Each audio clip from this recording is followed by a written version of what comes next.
ਅੱਜ ਭਾਰਤ ਨੂੰ critical minerals ਦੇ ਨਾਮ ਦੇ ਉੱਤੇ ਇੱਕ ਨਵਾਂ ख्वाब ਦਿਖਾਇਆ ਜਾ ਰਿਹਾ ਹੈ। ਉਹ ਜੀ ਕਿ ਰੇਅਰ ਅਰਥ ਵਿੱਚ ਚੀਨ ਨੂੰ ਸ਼ਿਕਸਤ ਦੇ ਦੇਾਂਗੇ। ਚੀਨ ਨੇ 30 ਸਾਲਾਂ ਦੇ ਵਿੱਚ ਇਸ ਇੰਡਸਟਰੀ ਦੇ ਉੱਤੇ ਕਬਜ਼ਾ ਕੀਤਾ ਹੈ, ਪੂਰੀ ਸਪਲਾਈ ਚੇਨ ਬਣਾਈ ਹੈ, ਟੈਕਨੋਲੋਜੀ ਬਣਾਈ ਹੈ, ਮਾਰਕੀਟ ਕੰਟਰੋਲ ਕੀਤੀ ਹੈ। ਔਰ ਭਾਰਤ ਸਮਝਦਾ ਪਿਆ ਕਿ ਜੀ 2 ਮੀਟਿੰਗਾਂ ਦੇ ਵਿੱਚ ਉਹ ਬਾਦਸ਼ਾਹ ਬਣ ਜਾਏਗਾ। ਇਹ ਕੋਈ ਨਿਆਣਿਆਂ ਦੀ ਸਿਆਸਤ ਚੱਲਦੀ ਪਈ ਹੈ, ਇਹ ਕੋਈ ਬੱਚਿਆਂ ਦੀ ਸਿਆਸਤ ਚੱਲਦੀ ਪਈ ਹੈ, ਇਹ ਆਲਮੀ ਮਈਸ਼ਤ ਦੀ ਜੰਗ ਹੈ। ਤੂੰ ਕਿਹੜੇ ਚੱਕਰਾਂ 'ਚ ਫਿਰਦਾ ਔਰ ਉਹ ਜਿਹੜਾ ਤੈਨੂੰ ਜੱਫੀਆਂ ਪਾਉਂਦਾ ਫਿਰਦਾ ਉਹ ਕਿਸ ਦਾ ਸੱਕਾ ਕੋਈ ਨਹੀਂ ਹੈਗਾ। ਅਸਲ ਹਕੀਕਤ ਇਹ ਹੈ ਕਿ ਅਮਰੀਕਾ ਬੁਰੀ ਤਰ੍ਹਾਂ ਚੀਨ ਤੋਂ ਡਰਿਆ ਹੋਇਆ ਹੈ ਔਰ ਉਹਨੂੰ ਆਪਣੀ ਮੋਬਾਈਲ ਇੰਡਸਟਰੀ, ਦਿਫਾਈ ਇੰਡਸਟਰੀ, ਇਲੈਕਟ੍ਰਿਕ ਗੱਡੀਆਂ ਦਾ ਮੁਸਤਕਬਲ ਖਤਰੇ 'ਚ ਨਜ਼ਰ ਆਉਂਦਾ ਪਿਆ। ਤਾਂ ਉਹਨੇ ਇੱਕ ਨਵਾਂ ਮਜ਼ਦੂਰ ਜਿਹੜਾ ਨਾ ਉਹ ਲੱਭਿਆ। ਭਾਰਤ ਮਜ਼ਦੂਰ ਹੈ, ਜੀ ਹਾਂ ਤੁਸੀਂ ਲੱਭਿਆ ਮਜ਼ਦੂਰ, ਤੁਹਾਡਾ ਪਸੀਨਾ ਕੱਢੂਗਾ ਚੰਗਾ ਉਹ। ਔਰ ਭਾਰਤ ਬੜਾ ਖੁਸ਼ ਹੈ। ਕਿਉਂ ਬਈ? ਕਿਉਂਕਿ ਉਹ ਇਹਨੂੰ ਆਪਣਾ ਇੱਕ ਸਟ੍ਰੈਟੇਜਿਕ ਪਾਰਟਨਰ ਸਮਝਦਾ ਪਿਆ।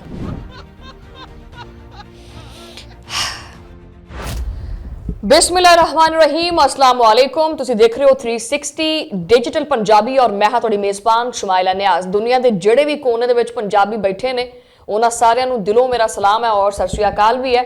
ਅੱਜ ਕੱਲ ਭਾਰਤ ਜਿਹੜਾ ਨਾ ਬੜੀਆਂ ਛਾਲਾਂ ਜੀਆਂ ਮਾਰਦਾ ਫਿਰਦਾ, ਸਮਝੋ ਬਾਹਰ ਹੋਇਆ ਪਿਆ। ਭਾਰਤ ਨੂੰ ਆਪਦੀ ਸਮਝ ਨਹੀਂ ਆ ਰਹੀ। ਸੂਟ ਬੂਟ ਪਾ ਕੇ ਆਲਮੀ ਫੋਰਮ ਦੇ ਉੱਤੇ ਚੜਾਈਆਂ ਚੜਦਾ ਪਿਆ ਤੇ ਠਾ ਕਰਕੇ ਇਹਨੇ ਵਜਣਾ। ਵਲੌਗ ਸ਼ੁਰੂ ਹੀ ਕਰ ਦੋ, ਮੈਂ ਤਾਂ ਕਹਿੰਦੀ ਵੀ ਕਲਾਸ ਲਾ ਮਤਲਬ ਹੈ ਇਹਦੀ ਕਰਕੇ। ਅੱਛਾ ਗੱਲ ਇਹ ਬਈ ਕਿ ਅੱਜ ਮੈਂ ਤੁਹਾਡੇ ਨਾਲ ਉਸ ਭਾਰਤ ਦੀ ਹਕੀਕਤ ਦੇ ਬਾਰੇ ਚ ਗੱਲ ਕਰਨੀ ਹੈ ਜਿਹੜੀ ਕਿ ਖੁਦ ਨੂੰ ਦੁਨੀਆ ਦੇ ਵਿੱਚ ਉਭਰਦੀ ਹੋਈ ਸੁਪਰ ਪਾਵਰ ਸਮਝ ਬੈਠਾ ਹੈ, ਜਿਹੜਾ ਸਮਝਦਾ ਹੈ ਕਿ ਹੁਣ ਉਹ ਚੀਨ ਨੂੰ ਵੀ ਹਰਾ ਦੇਗਾ। ਵਾਹ ਬਈ ਵਾਹ, ਰੂਸ ਨੂੰ ਵੀ ਡੇਲੇ ਕੱਢੇਗਾ ਔਰ ਅਮਰੀਕਾ ਦੇ ਬਰਾਬਰ ਬਵੇਗਾ ਔਰ ਫੈਸਲੇ ਕਰੇਗਾ, ਚਪੇੜਾਂ ਵੀ ਖਾਵੇਗਾ। ਹੁਣ ਆ ਜਾਓ ਹਕੀਕਤ ਵੱਲ। ਹਕੀਕਤ ਇਹ ਹੈ ਕਿ ਅੱਜ ਦਾ ਭਾਰਤ ਇੱਕ ਆਜ਼ਾਦ ਤਾਕਤ ਨਹੀਂ ਬਲਕਿ ਵਾਸ਼ਿੰਗਟਨ ਦੇ ਰਿਮੋਟ ਕੰਟਰੋਲ ਦੇ ਉੱਤੇ ਮੁਲਕ ਬਣਦਾ ਪਿਆ। ਵਾਸ਼ਿੰਗਟਨ ਟ੍ਰਿੰਗ ਕਰੇਗਾ ਤੇ ਉੱਠ ਜਾਏਗਾ, ਵਾਸ਼ਿੰਗਟਨ ਟ੍ਰਿੰਗ ਕਰੇਗਾ ਤੇ ਬਹਿ ਜਾਏਗਾ। ਜੋ ਕੁਛ ਕਰੇਗਾ ਵਾਸ਼ਿੰਗਟਨ ਕਰੇਗਾ। ਵਾਸ਼ਿੰਗਟਨ ਖਰੇ ਕੀ ਕਰੇਗਾ ਇਹਦੇ ਨਾਲ, ਕਿਉਂਕਿ ਇਹ ਲੰਮਾ ਪੈ ਗਿਆ ਹੈ। ਹੁਣ ਵਾਸ਼ਿੰਗਟਨ ਪਤਾ ਨਹੀਂ ਕੀ ਕਰੇਗਾ, ਕਿਉਂਕਿ ਜੈ ਸ਼ੰਕਰ ਅਮਰੀਕਾ ਜਾਂਦਾ ਹੈ, ਤਸਵੀਰਾਂ ਬਣਦੀਆਂ, ਹੱਥ ਮਿਲਾਉਂਦੇ ਹੈ, ਮੁਸਕਰਾਹਟਾਂ ਹੈ। और उधर भारत के मीडिया ये ढोल बजाना शुरू करना कि देखो हमारा वजीर खारजा व्हाइट हाउस में बैठा है, अब दुनिया बदल चुकी है। अरे भाई हेलो इधर, व्हाइट हाउस ਦੇ ਵਿੱਚ ਬਹਿਣਾ ਕੋਈ ਤਾਕਤ ਨਹੀਂ ਹੈ। ਤਾਕਤ ਹੁੰਦੀ ਹੈ ਆਪਦੀ ਸ਼ਰਾਇਤ ਮਨਵਾਉਣਾ। ਔਰ ਭਾਰਤ ਨੇ ਉੱਥੇ ਜਾ ਕੇ ਇੱਕ ਵੀ ਸ਼ਰਤ ਨਹੀਂ ਮਨਵਾਈ ਆਪਦੀ, ਬਲਕਿ ਸਾਰੀਆਂ ਹੀ ਜੀ ਹਜ਼ੂਰੀ, ਜੀ ਸਰ ਆਪਦੀ ਫਹਿਰਿਸਤ ਪੂਰੀ ਦੀ ਪੂਰੀ ਫੜਾਤੀ ਕਿ ਐ ਲੋ ਜੀ ਜੋ ਅਸੀਂ ਕਹਿਤਾ ਉਹੀ ਕਰਨਾ ਤੇ ਮੂੰਹ ਨਹੀਂ ਅਡਣਾ ਅੱਗੋਂ। ਇਹ ਮੈਂ ਦੱਸਵਾਂ ਤੁਹਾਨੂੰ। ਔਰ ਇਹਦਾ ਢੰਡੋਰਾ ਇਸ ਤਰ੍ਹਾਂ ਪਿੱਟਦੇ ਪਏ ਨੇ ਕਿ ਜਿਵੇਂ ਪਤਾ ਨਹੀਂ ਕਿਹੜੀ ਫਤਹ ਹਾਸਲ ਕਰ ਲਈ ਹੈ। ਅੱਜ ਭਾਰਤ ਨੂੰ ਕ੍ਰਿਟੀਕਲ ਮਿਨਰਲਸ ਦੇ ਨਾਮ ਦੇ ਉੱਤੇ ਇੱਕ ਨਵਾਂ ख्वाब ਦਿਖਾਇਆ ਜਾ ਰਿਹਾ ਹੈ। ਉਹ ਜੀ ਕਿ ਰੇਅਰ ਅਰਥ ਵਿੱਚ ਚੀਨ ਨੂੰ ਸ਼ਿਕਸਤ ਦੇ ਦੇਾਂਗੇ। ਚੀਨ ਨੇ 30 ਸਾਲਾਂ ਦੇ ਵਿੱਚ ਇਸ ਇੰਡਸਟਰੀ ਦੇ ਉੱਤੇ ਕਬਜ਼ਾ ਕੀਤਾ ਹੈ, ਪੂਰੀ ਸਪਲਾਈ ਚੇਨ ਬਣਾਈ ਹੈ, ਟੈਕਨੋਲੋਜੀ ਬਣਾਈ ਹੈ, ਮਾਰਕੀਟ ਕੰਟਰੋਲ ਕੀਤੀ ਹੈ। ਔਰ ਭਾਰਤ ਸਮਝਦਾ ਪਿਆ ਕਿ ਜੀ 2 ਮੀਟਿੰਗਾਂ ਦੇ ਵਿੱਚ ਉਹ ਬਾਦਸ਼ਾਹ ਬਣ ਜਾਏਗਾ। ਹੈ ਇਹ ਕੋਈ ਨਿਆਣਿਆਂ ਦੀ ਸਿਆਸਤ ਚੱਲਦੀ ਪਈ ਹੈ, ਇਹ ਕੋਈ ਬੱਚਿਆਂ ਦੀ ਸਿਆਸਤ ਚੱਲਦੀ ਪਈ ਹੈ। ਇਹ ਆਲਮੀ ਮਈਸ਼ਤ ਦੀ ਜੰਗ ਹੈ। ਤੂੰ ਕਿਹੜੇ ਚੱਕਰਾਂ 'ਚ ਫਿਰਦਾ ਔਰ ਉਹ ਜਿਹੜਾ ਤੈਨੂੰ ਜੱਫੀਆਂ ਪਾਉਂਦਾ ਫਿਰਦਾ ਉਹ ਕਿਸ ਦਾ ਸੱਕਾ ਕੋਈ ਨਹੀਂ ਹੈਗਾ। ਅਸਲ ਹਕੀਕਤ ਇਹ ਹੈ ਕਿ ਅਮਰੀਕਾ ਬੁਰੀ ਤਰ੍ਹਾਂ ਚੀਨ ਤੋਂ ਡਰਿਆ ਹੋਇਆ ਹੈ ਔਰ ਉਹਨੂੰ ਆਪਣੀ ਮੋਬਾਈਲ ਇੰਡਸਟਰੀ, ਦਿਫਾਈ ਇੰਡਸਟਰੀ, ਇਲੈਕਟ੍ਰਿਕ ਗੱਡੀਆਂ ਦਾ ਮੁਸਤਕਬਲ ਖਤਰੇ 'ਚ ਨਜ਼ਰ ਆਉਂਦਾ ਪਿਆ। ਤਾਂ ਉਹਨੇ ਇੱਕ ਨਵਾਂ ਮਜ਼ਦੂਰ ਜਿਹੜਾ ਨਾ ਉਹ ਲੱਭਿਆ। ਤੁਸੀਂ ਲੱਭਿਆ ਮਜ਼ਦੂਰ, ਤੁਹਾਡਾ ਪਸੀਨਾ ਕੱਢੂਗਾ ਚੰਗਾ ਉਹ। ਭਾਰਤ ਮਜ਼ਦੂਰ ਹੈ, ਜੀ ਹਾਂ, ਜਿਹੜਾ ਕਾਨਕੂਨੀ ਕਰੇਗਾ ਉਹ ਸਾਰਿਆਂ ਨੂੰ ਬਰਬਾਦ ਕਰੇਗਾ, ਖਾਮ ਮਾਲ ਵਾਸ਼ਿੰਗਟਨ ਭੇਜੇਗਾ। ਔਰ ਭਾਰਤ ਬੜਾ ਖੁਸ਼ ਹੈ। ਕਿਉਂ ਬਈ? ਕਿਉਂਕਿ ਉਹ ਇਹਨੂੰ ਆਪਣਾ ਇੱਕ ਸਟ੍ਰੈਟੇਜਿਕ ਪਾਰਟਨਰ ਸਮਝਦਾ ਪਿਆ। ਠੀਕ ਹੈ, एडिटर साहब लाफ्टर पा दे हुए थे। फिर आने टैरिफ वाली गल ते टैरिफ डील। पहले अमरीका ने 25% ठोकिया, फिर 40% ठोकिया अमरीका ने, फिर अमरीका ने 50% ठोकिया, फिर अमरीका ने पूरा ही ठोक दिता इनू। है इना ठोकिया फिर भी भारत चुप। फिर आख्या कि जी रूस तो तेल लेना बंद करो। भारत ने आख्या जिवें हुक्म सरकार जी उदा कर लांगे। उन्होंने आख्या आपदियां मंडियां खोलो। भारत ने दरवाजे तोड़ दिते। फिर आख्या जी साडे जहाज ओ लो, साडे हथियार लो, साडा अनाज भी लो। भारत ने आख्या यस सर। मैं क्या सुना कि भारत लम्मा पै गया। ठीक है, फिर जो टैरिफ 18% ते आया तो मीडिया के उत्ते जश्न मनाना शुरू करता जिवें कि कश्मीर फतह हो गया है। पहले गला दबाया गया, फिर थोड़ा हाथ ढिला किया और फिर इनू फतह कहते पे। वाह बई वाह। ਅੱਛਾ, ਇਹ ਹੈ ਭਾਰਤ ਦਾ ਬਿਆਨੀਆ, ਇਹ ਭਾਰਤੀ ਬਿਆਨੀਆ ਹੈ, ਮਾਰ ਵੀ ਖਾਓ ਤੇ ਤਾਲੀਆਂ ਵੀ ਵਜਾਓ।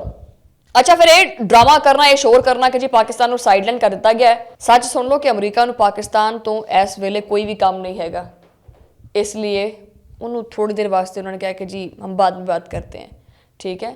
ਔਰ ਤੁਹਾਨੂੰ ਜਿਹੜੀਆਂ ਜੱਫੀਆਂ ਪੈਂਦੀਆਂ ਪਈਆਂ ਨਾ, ਸਿਰਫ ਔਰ ਸਿਰਫ ਆਪਦੇ ਮਫਾਦਾਤ ਵਾਸਤੇ ਪੈਂਦੀਆਂ ਪਈਆਂ, ਤਾਂ ਕਰਕੇ ਤੁਹਾਨੂੰ ਆਪਦੀ ਝੋਲੀ 'ਚ ਬਿਠਾਇਆ ਹੋਇਆ ਹੈ। ਔਰ ਤੁਸੀਂ ਸਮਝਦੇ ਪਏ ਆ ਕਿ ਜੀ ਸੁਲ੍ਹਾ ਹੋ ਗਈ, ਸਾਡੀ ਦੋਸਤੀ ਹੋ ਗਈ। ਇਹ ਕੋਈ ਦੋਸਤੀ ਨਹੀਂ ਹੈਗੀ, ਬਲਕਿ ਇਸਤੇਮਾਲ ਹੋ ਰਿਹਾ ਤੁਹਾਡਾ, ਯੂਜ਼ ਐਂਡ ਥਰੋ ਪਾਲਿਸੀ ਹੈ। ਇਹ ਕ੍ਰਿਟੀਕਲ ਮਿਨਰਲਸ ਦੇ ਨਾਮ ਦੇ ਉੱਤੇ ਭਾਰਤ ਨੂੰ ਖਾਮ ਮਾਲ ਦੀ ਕਾਲੋਨੀ ਬਣਾਇਆ ਜਾ ਰਿਹਾ ਹੈ ਭਾਰਤ ਨੂੰ, ਠੀਕ ਹੈ। ਕਾਨਾ ਭਾਰਤ ਦੇ ਵਿੱਚ, ਜ਼ਹਿਰ ਭਾਰਤ ਦੇ ਵਿੱਚ, ਬਿਮਾਰੀਆਂ ਤਾਂ ਪਹਿਲੇ ਹੀ ਭਾਰਤ ਦੇ ਵਿੱਚ ਬਹੁਤ ਨੇ, ਫੈਕਟਰੀਆਂ ਅਮਰੀਕਾ ਦੇ ਵਿੱਚ, ਠੀਕ ਹੈ। ਔਰ ਇਹ ਜੀ ਸਟ੍ਰੈਟੇਜਿਕ ਪਾਰਟਨਰਸ਼ਿਪ ਹੈ। ਕੌਣ ਲੋਕ ਆ ਯਾਰ? ਤੇ ਜਿਹੜਾ ਵਿਚਾਰਾ ਕਿਸਾਨ ਹੈ, ਜਿਹੜਾ ਛੋਟਾ ਤਾਜਰ ਹੈ, ਜਿਹੜੀ ਲੋਕਲ ਇੰਡਸਟਰੀ ਹੈ, ਉਹਨਾਂ ਦਾ ਕੋਈ ਪੁਰਸਾਨੇ ਹਾਲ ਨਹੀਂ ਹੈਗਾ। ਭਾਰਤੀ ਕਿਸਾਨ ਸੜਕਾਂ ਦੇ ਉੱਤੇ ਬੈਠੇ ਨੇ, ਲੇਕਿਨ ਮੀਡੀਆ ਕਹੇਗਾ ਕਿ ਜੀ ਆਲਮੀ ਸਤ੍ਹਾ ਦੇ ਉੱਤੇ ਭਾਰਤ ਬੜਾ ਮਜ਼ਬੂਤ ਹੋ ਗਿਆ। ਇਹ ਸਾਰਾ ਕੁਛ ਸਿਰਫ ਔਰ ਸਿਰਫ ਆਵਾਮ ਤੋਂ ਛੁਪਾਇਆ ਜਾਂਦਾ ਹੈ। ਇਹ ਮੁਆਹਿਦਾ ਆਵਾਮ ਨੂੰ ਦਿਖਾਇਆ ਨਹੀਂ ਜਾਂਦਾ, ਨਾ ਇਹਦੇ ਤੇ ਮੁਕੰਮਲ ਬਹਿਸ ਹੁੰਦੀ ਹੈ, ਨਾ ਕਿਸੇ ਰੈਫਰੈਂਡਮ ਤੇ ਕੋਈ ਗੱਲ ਹੁੰਦੀ ਹੈ, ਨਾ ਸ਼ਫਾਫੀਅਤ ਹੁੰਦੀ ਹੈ। ਬਸ ਇੱਕ ਲਾਈਨ ਹੁੰਦੀ ਹੈ ਜੀ, ਮੋਦੀ ਜੀ ਤਾਰੀਖੀ ਕਾਮਯਾਬੀ ਹਾਸਿਲ ਕਰਕੇ ਆ ਗਏ ਨੇ। ਮੋਦੀ ਜੀ ਪਤਾ ਨਹੀਂ ਹੈ, ਮੋਦੀ ਜੀ ਪਤਾ ਨਹੀਂ ਗਿੱਟੇ ਗੋਡੇ ਨੱਪ ਕੇ ਆਇਆ। ਮੈਨੂੰ ਮੋਦੀ ਪਤਾ ਕੀ ਲੱਗਦਾ ਵੈਸੇ, ਜਿਵੇਂ ਉਹ ਮਾਲਸ਼ਾ ਨਹੀਂ ਹੁੰਦਾ ਸ਼ੀਸ਼ੀਆਂ ਜਿਹੀਆਂ ਲੈ ਕੇ ਫਿਰਦਾ ਹੀ ਕਰਕੇ ਨਾ, ਇਹ ਨਾ ਡੋਨਲਡ ਟਰੰਪ ਦੇ ਕੋਲੇ ਜਾ ਕੇ ਉਹ ਮਾਲਸ਼ੀਆ ਬਣ ਜਾਂਦਾ ਹੁੰਦਾ। ਤੇ ਸਵੇਰ ਦੇ ਜਿਹੜੇ ਲਗੜ ਬਗੜ ਜੇ ਨੇ ਨਾ, ਇਹ ਵੋ ਤੇ ਲੱਗੇ ਹੋਏ ਨੇ। ਅੱਜ ਜਿਹੜਾ ਤੁਹਾਡਾ ਮੇਜਰ ਗੌਰਵ ਆ ਰਿਹਾ ਹੈਗਾ ਹੈ, ਔਰ ਦੂਜਾ ਜਿਹੜਾ ਉਹ ਚੀਕਾਂ ਜਿਹੀਆਂ ਮਾਰਦਾ ਅਰਨੈਬ ਗੋਸਵਾਮੀ ਜਿਹੜਾ ਹੈਗਾ। भारत ने फतह हासिल कर ली और देखें जी फील्ड मार्शल आसिम मुनीर को भी साइडलाइन कर दिया गया है और शहबाज शरीफ साहब को भी साइडलाइन कर दिया गया है। अच्छा जी, ये थोड़ी स्ट्रैटेजी है। भारत अज अपने आप ਨੂੰ चीन ਦਾ ਮੁਕਾਬਲਾ ਕਰਨ ਦੇ ਕਾਬਿਲ ਸਮਝਦਾ ਪਿਆ, ਲੇਕਿਨ ਹਕੀਕਤ ਇਹ ਹੈ ਕਿ ਉਹ ਚੀਨ ਦਾ ਮੁਤਬਾਦਿਲ ਕਦੀ ਨਹੀਂ ਹੋ ਸਕਦਾ। ਔਰ ਇਹ ਸਮਝਦਾ ਪਿਆ ਕਿ ਜੀ ਅਮਰੀਕਾ, ਡੋਨਾਲਡ ਟਰੰਪ ਸਾਡਾ ਬੜਾ ਚੰਗਾ ਹੋ ਗਿਆ। ਡੋਨਾਲਡ ਟਰੰਪ ਸਿਰਫ ਔਰ ਸਿਰਫ ਆਪਣੇ ਮਫਾਦਾਤ ਵਾਸਤੇ ਇਹਨੂੰ ਇਸਤੇਮਾਲ ਕਰੇਗਾ, ठीक है, क्योंकि यही अमरीका की पॉलिसी है और यही तारीख है। और हर मुल्क इवें करता ही है।